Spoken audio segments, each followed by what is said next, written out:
The moment Sophia Patel called me the help, in front of London's most powerful elites, I knew her perfect little empire would crumble before the champagne went flat.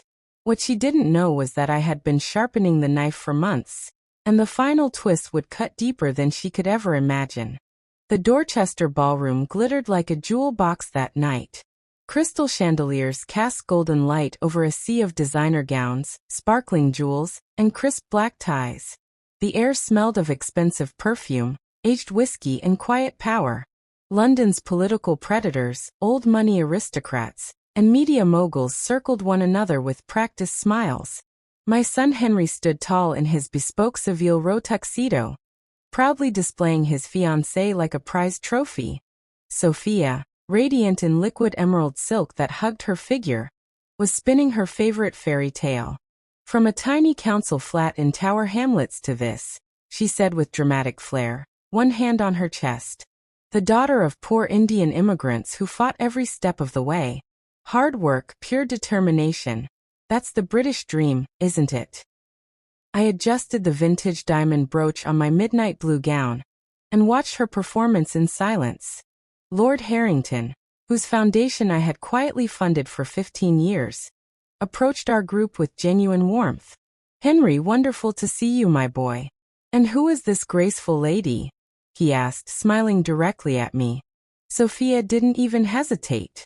With a breezy, condescending laugh she replied, "Oh, that's Eleanor, our housekeeper. She's been absolute gold, helping with campaign errands, the mailings, and keeping the household running smoothly. One simply can't manage without reliable staff these days, can one?" A ripple of polite laughter followed. Henry stared at his polished shoes and said absolutely nothing. The disrespect didn't sting. It clarified everything. I left the gala early. In the back of my Bentley, gliding through the rain-slicked streets of Mayfair, I made 3 calm phone calls. By sunrise, every campaign account was frozen, the Belgravia townhouse lease terminated, their credit cards declined, and their extravagant lifestyle switched off like a light. At 9 a.m., Sophia burst into my Mayfair residence like a hurricane, her designer heels clicking angrily across the marble floor. "You've destroyed everything I worked for. How dare you?"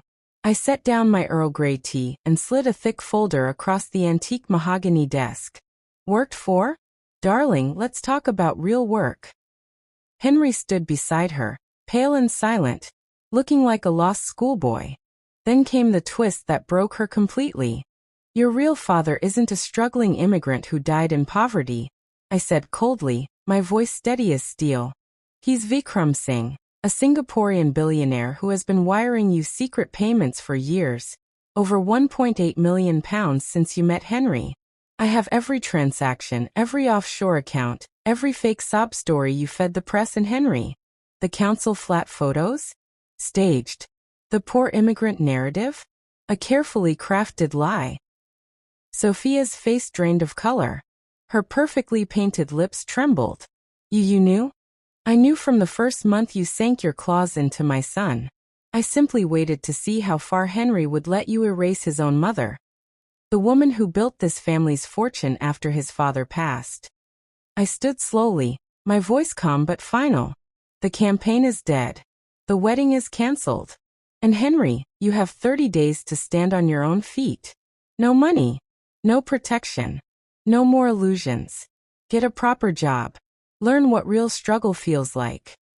As they stood frozen in my elegant drawing room, the grandfather clock ticking loudly in the background, I smiled for the first time that morning. Some truths, my dears, taste best when served ice cold, with receipts.